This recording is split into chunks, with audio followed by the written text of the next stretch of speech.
Our founders fled their oppressive country specifically so they could escape the chains of big government that tried to control and provide everything. Read Benjamin Franklin. Do I have the Benjamin Franklin? No. There's one of these called The Real George Washington. There's another one called The Real Ben Franklin. It's fantastic. Read the compassion of Ben Franklin and how he talked about the poor. He wrote letters all the time back to England saying, you people are enslaving the poor. Stop it. Stop keeping them down for your own political purposes. This is really why the president has such a problem with the Constitution. He calls it a charter of negative liberties. Negative liberties. It is. They wanted a government that would guarantee what they wouldn't do to you. How many governments screw people? How many governments have we had on planet Earth over and over and over again that kill people because they disagree, or because they're not the same, or because they won't conform? That's what our founders were trying to stop. They didn't say what they were going to force on you. They said, stay away. It is a charter of negative liberties. And anybody who understands the founders would be proud of that. And for those who call an education a right, and you're teaching our youth, our immigrants, and anyone else who hasn't paid attention to history, they are teaching them that the government is a grantor of this right. Really? Well, gee, everything's upside down. This is the ideology that caused freedom-loving people to search for a new home. Do you realize how freaked out they were when they came across the Atlantic? They didn't want to come here.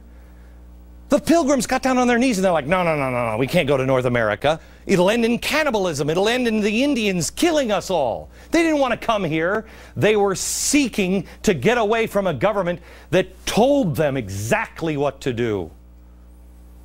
They knew the only one that could tell them what to do was God.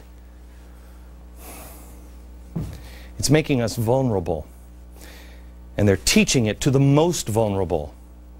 Our children are being taught to be slaves to government. Because if the government is a grantor of rights, if they're the one that dole out the rights and hold all the rights, if they're the ultimate provider, they who giveth can taketh away. Progressives want government to be run this way. They believe they know better than you. And since they can't convince you because you know you've seen them in action for years, they can't convince you that you know better because you have common sense and experience. But our kids may have common sense, but they don't have experience. And when somebody like Al Gore stands up and says, hey, you know what, don't tell your folks this, but you and I, we're on the same page. Come on, let's do something noble. People want to crush education. Your kids go, well, that's wrong. Every fascist and communist dictator has used this system. Is it a coincidence? You see the people who funded this rally yesterday, and it looks communist. This rally is not about saving your education. It's about furthering a radical agenda that makes people a slave to government. If you want to teach your kids at your own home that massive government is the key to solving all of your problems, I'm not going to, tell the state to come in and take your kids away. I mean, I think you're being abusive to them later in their life, but that's for them to sort out. They're your kids. Will you provide me? Will this new state of yours provide me with that right? My problem is all of this progressive indoctrination is being done under the guise of something else, something noble. Without your input, without many times your knowledge, but with your tax dollars.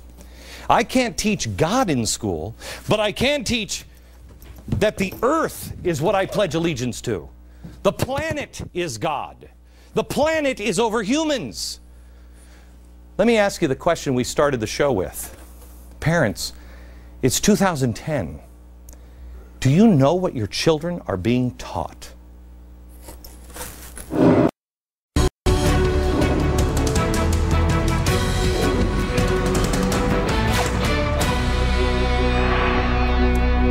Tonight, America, I want you to sit down and talk to your kids and hold your kids close to you. I know this sounds kind of like I'm coming off hard on the next generation, and I'm not. They're being sold a line of goods here. There's an effort to indoctrinate them. And here we are. We're going through what's been happening in our public schools, what Al Gore has been up to, even President Obama in his own website, targeting our children. Most of us are so busy, or we're just trusting, that we don't even notice. We don't even notice these things. We must get involved with our children's lives and our children's school. And you know what? If it's happening, sell a car if you have to. Get your kids out of this indoctrination, or our republic will be lost. Here's our president, Al Gore, telling us to essentially take the parents, take them aside, your kids. Go talk to your parents. Educate them a bit. Watch. After 2004, I was furious, and my parents didn't want to do anything. It was a little bit awkward. You're telling your parents who have raised you, who have given you these talks, they need to do something different.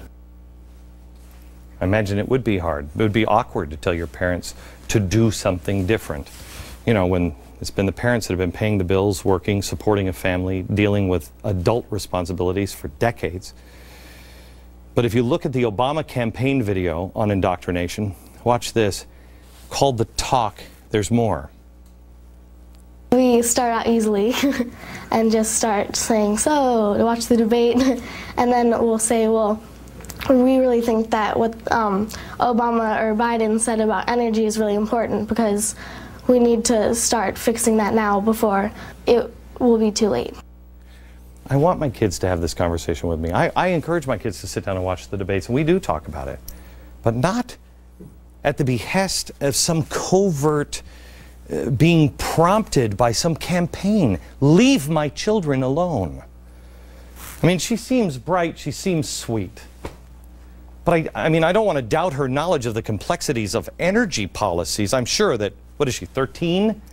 She's learned through experience the intricacies of supply and demand, domestic versus foreign fuel, futures markets, clean coal, the abundance of solar and wind power, you know, the whole battery thing, nuclear energy options, and how the price of all of this will affect her parents' budgets. You know, not that I don't have confidence that she knows all of that. And I have confidence in the intelligence of our youth. These kids were born at this time for a reason. They are going to be the protectors of liberty. But only if we treat them with respect, not indoctrination.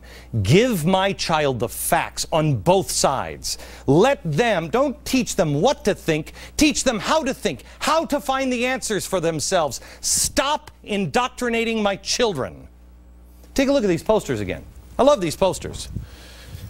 Students and workers unite. Students and workers unite. Gosh, that sounds familiar. Resist, mobilize, transform. What does that have to do? Resist. Who's teaching your children to resist? If anybody's going to teach my children to resist, it's going to be me. Resist. Mobilize? My 13-year-old? Transform. Transform what? They don't just sound socialist and communist, they are, as indicated by the artwork.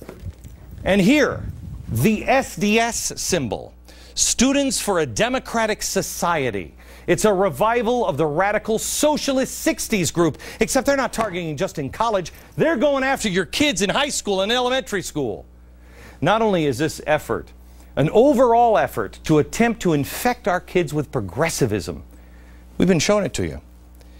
It is pitting child against parent. I mean, you know, I've been telling my producers for a while, there are many things that I believe that I shall never say, but I shall never say the things that I do not believe. And I've told them, as things get worse and worse, there will be things that are going to come out of my mouth that you'll go, okay, you're not really going to say that. This is one of them. Malachi, chapter 4, verse 6. Look it up. It's in the Bible. We are told, quote, "And he shall turn the hearts of the fathers to the children, and the hearts of the children to their fathers, lest I come and smite the earth with a curse. Let me break it down so all the progressive bloggers don't get it wrong. Here's exactly what I'm saying. If you are turning the hearts of the children against their fathers and mothers, that is evil, spelled E-V-I-L. In fact, in your little blog, I'd write it as capital letters, evil.